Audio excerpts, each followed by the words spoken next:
Hai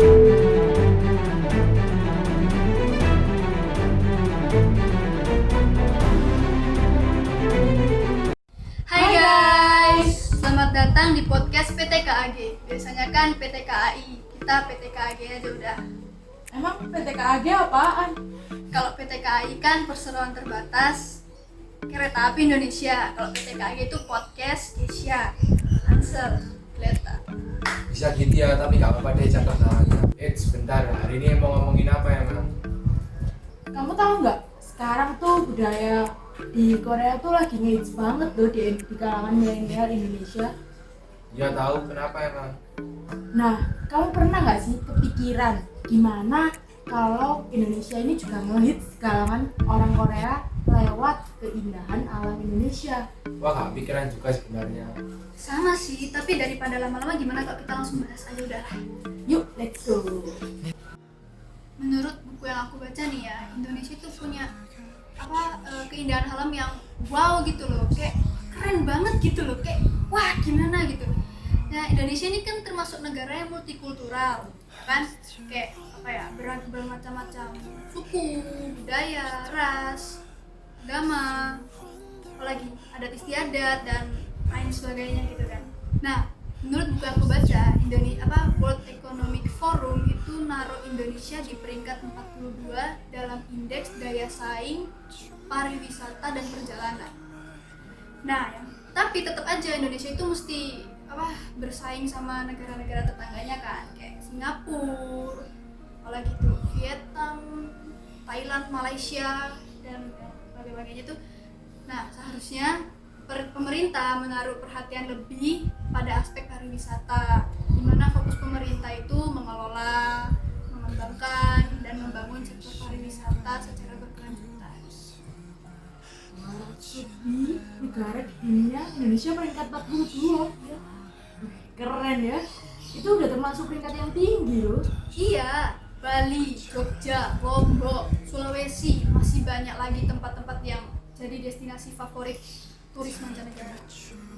Globis dan literasi yang aku baca, Bali juga memiliki beberapa tempat wisata yang keren. Sarah, Indonesia. Indonesia. Contohnya Bali. Iya. Indonesia juga memiliki beberapa tempat wisata yang ala keren dari Korea. Contohnya Bali. Bali loh bagi diminati wisatawan asal Korea Selatan. Buktinya wisatawan Korsel yang menghabiskan liburan ke Bali sebanyak 168.000 selama 11 bulan periode Januari sampai November 2017, meningkat 23% dibanding periode yang sama tahun sebelumnya, yaitu 136.000. Selain itu, tempat wisata Indonesia juga memiliki tempat wisata Indonesia juga tempat Indonesia lainnya juga banyak yang belum dikunjungi. Iya, Masih terpendam. Masih belum diketahui. Tapi kebanyakan dari kita pasti suka Korea kan? Entah itu lagunya, makanannya, ataupun budayanya. Ya enggak, ngaku guys, wah guys ya ini. Iya sih, suka. Nah, sekarang kita balik aja. Gimana caranya orang Korea tuh ngelirik Indonesia seperti kita ngelirik mereka. Mungkin lagu kita gak setenar mereka, tapi tempat wisata kita top gak mungkin kalah sama Korea. Ya betul, keren Indonesia itu keren banget. Nah guys, berkaitan dengan sejarah, ada benteng yang terkenal di kota Makassar, Sulawesi Selatan, namanya adalah Benteng Fort Rotterdam. Dibangun pada abad ke-16 oleh Raja Bumi Palangga, dan saat ini tempat tersebut jadi objek wisata utama di Makassar. Berkaitan dengan tempat pariwisata di Indonesia, ada loh bangunan sejarah peninggalan dari zaman dulu dan juga peninggalan dari zaman Belanda. Contohnya, ada Benteng Belgika. Itu tempatnya di Banda Neira, Maluku. Lalu ada satu lagi bangunan yang tidak kalah famous di mata dunia. Itu adalah Candi Borobudur, yang merupakan salah satu dari 7 keajaiban dunia. Tahu nggak? Candi Borobudur itu dibangun oleh orang-orang yang tidak belajar tentang ilmu arsitektur. Tapi bangunan itu sampai sekarang masih awet loh. Selain bangunan bersejarah yang menjadi objek pariwisata, ada tempat alami loh, tanpa sentuhan tangan manusia, yang menjadi objek pariwisata juga. khususnya di bagian Indonesia Timur yang belum banyak diketahui oleh wisatawan domestik maupun mancanegara. Contohnya saja kolam renang alami Waikuri, pantai di Waika Bubak, air terjun Lapopa. Keren ya guys. Asal muasal K-pop masuk ke Bali. Indonesia. Masalah Bali Indonesia. main dikit mikir Itu terus. gimana sih? Pengen ke Bali guys. Penasaran kan? Nah, sama aku juga penasaran. Gimana kalau kita panggil narasumber dulu? Yuk, kita kenalan dulu yuk. Nah, narasumber kita ini adalah Kak Jen. Nah, latar belakang kalau sekolahnya dia itu Sekolah Tinggi Pariwisata Bandung. Dalam apa ya? Kalau lebih dikenal dengan NHI kalau nggak salah ya. Dan juga seorang penggemar Korea dari tahun 2008. Yuk, kita tanya-tanya. Sama ya, berarti. Lama dong. Kak Jen, mau tanya dong, asal muasal masuk K-pop ke Indonesia itu kapan ya? Halo semua, annyeonghaseyo. Jadi guys, asal muasal masuknya musik Korea ke Indonesia itu karena di Korea sendiri banyak bermunculan boyband sama girl band gitulah. Jadinya musik mereka mungkin terdengar catchy, jadinya akhirnya anak-anak Indonesia tuh suka. Oh, jadi kayak SNSD sama Super Junior gitu ya, Kak? Bener. Jadi waktu awal masuk di Indonesia itu mereka kan sudah enak didengar, terus banyak remaja-remaja Indonesia yang juga suka. Contohnya ya kayak Junior sama SNSD gitu lah. Oh gitu. Kalau Kak Jen dulu suka boyband apa, Kak? Dulu tuh aku sukanya Super Junior karena sempat melihat salah satu anggotanya si Won itu kan pernah main di satu drama. Nah waktu itu gara-gara si Won akhirnya dari cari tahu, terus tahulah Super Junior, suka sama lagunya. Habis itu tahu lagi ada boyband baru namanya 2PM, saya ngefans lagi sama 2PM. Terus tahun 2014 keluarlah GOT7, akhirnya suka sama GOT7 sampai Lanjut ya, bertahap-tahap. Itu aku sendiri gak terlalu mengikuti interest perkembangan musik atau budaya Korea. Menurut kakak perkembangan maksudnya musik Korea ke budaya Indonesia seperti apa? Kalau dampaknya sih ada dampak negatif sama positifnya ya. Kalau negatifnya tuh karena kan anak-anak Indonesia tuh kan sering, bukan sering sih, tapi suka ngeliat-ngeliat kayak fashionnya personil-personilnya girl band. Jadi mereka akhirnya ikut cara berpakaiannya, fashionnya. Nah, sementara kadang-kadang mungkin trennya di Korea itu belum tentu baik juga dipakai di Indonesia gitu. Terus mereka juga sering membanding-bandingkan tuh budaya Korea sama budaya yang mereka jalani di Indonesia. Nah kalau positifnya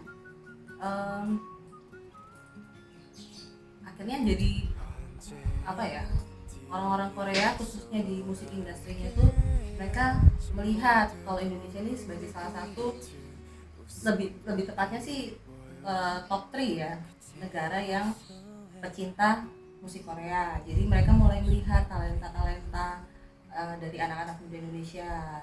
Lalu juga kalau untuk budaya, mereka juga akhirnya interest gitu dengan kota-kota yang ada di Indonesia. Kayak waktu itu salah satu contoh ada acara variety show yang cukup besar di Korea namanya Running Man. Itu mereka bikin acara di Indonesia, tepatnya di kota Jogja. Mereka syuting di sana. Nah itu kan bisa jadi salah satu contoh untuk mempromosikan Indonesia sendiri, termasuk budayanya dan pariwisatanya. Iya betul Kak. Saya melihat background pendidikannya Kak Jin juga tentang pariwisata. Nah, bagaimana menurut Kakak seperti yang Kakak bilang tadi kalau kita memiliki kelebihan di sektor tersebut? Nah, kaitannya budaya Korea berkembang di Indonesia itu sebenarnya membuat masyarakat Indonesia itu penasaran. Jadi gimana sih Korea itu kotanya kayak gimana, orang-orangnya kayak gimana. Nah, kalau menurut data ini ya, tahun 2018 kemarin banyak orang-orang Indonesia itu sekitar 249 ribu orang Indonesia itu berkunjung ke Korea. Terus tahun 2019 itu kalau nggak salah sekitar 225 ribu orang Indonesia yang berkunjung ke Korea. Tetapi sebenarnya Indonesia itu masih menjadi magnet pariwisata di negara-negara lain termasuk di Korea sendiri. Jadi banyak wisatawan mancanegara termasuk orang-orang Korea itu yang masih penasaran dengan keindahan alam Indonesia yang kota-kotanya yang mempunyai beraneka macam budaya maupun tempat-tempat wisata yang indah dan layak untuk dikunjungi. Sementara Indonesia sendiri masuk ke kalau nggak salah sekitar 25 besar ya, termasuk negara yang ingin dikunjungi oleh banyak wisatawan mancanegara. Ini versinya majalah Time. Oke. Tapi sekarang juga mulai banyak loh Kak artis Korea yang lokal. Mereka itu sangat ingin belajar tentang budaya Indonesia. Dan mereka juga sangat ingin belajar bagaimana bahasa Indonesia waktu membicarakannya itu dengan baik dan benar. Tapi gimana ya Kak supaya keindahan alam Indonesia ini tuh kayak lebih menonjol daripada yang lain gitu loh Kak? Sebenarnya itu sih gampang ya Greta, asalkan contohnya kayak kalian sekarang generasi milenial, kalau kalian semua mau berkompromi dan berkomitmen untuk mempromosikan Indonesia, itu juga bisa jadi salah satu cara untuk supaya Indonesia ini bisa terlihat keindahan alamnya. Gimana caranya Kak? Kan sekarang generasi milenial di Indonesia ini kan udah terlampau cuek sama keadaan-keadaan di sekitarnya. Sebenarnya sih kita bisa ya, salah satu contohnya misalkan kita ngajak mereka untuk berlomba berfoto dengan latar belakang tempat pariwisata Indonesia ataupun keindahan alam yang ada di Indonesia. Seperti yang dilakukan artis-artis milenial Indonesia dalam beberapa video klip, mereka menampilkan latar belakang pemandangan alam di Indonesia. Contohnya seperti grup band asal Pontianak meluncurkan lagu Sentarum yang menceritakan tentang kondisi alam Taman Indonesia Danau Sentarum. Sepanjang video klip yang dirilis itu menunjukkan pesona kawasan danau cantik di Kabupaten Kapuas Hulu, Kalimantan Barat. Berikut lagi artis milenial Raisa. Video klip yang diunggah menyuguhkan pesona alam Indonesia, tepatnya Savana Taman Nasional Baluran Situbondo, Jawa Timur. Kalian tahu nggak? Kalian ataupun orang Korea nggak perlu jauh-jauh ke Afrika demi menemukan hamparan savana beserta satwanya seperti banteng, kerbau liar, kancil, kijang, sampai aneka burung. Cukup datang ke Situbondo, Jawa Timur, Taman Nasional Baluran. Tidak mau kalah lagi, kita bisa mencontoh ke artis milenial Maudy Ayunda. Ia menjalani syuting di Sumba, Nusa Tenggara Timur. Ada spot atau scene yang menunjukkan dia berada di pantai Walakiri yang dihiasi pohon-pohon mangrove kerdil. Keren! Yang seperti ini dia mengeksplor pesona alam Indonesia. Satu lagi, aku teringat tahun 2017 lalu ada video klip yang menunjukkan keadaan Indonesia Timur seperti Jailolo Halmahera Barat dan Ternate di kawasan Maluku Utara. Benar-benar mengekspos Indonesia dan seperti ini yang harusnya bisa dilakukan oleh milenial di video klip itu.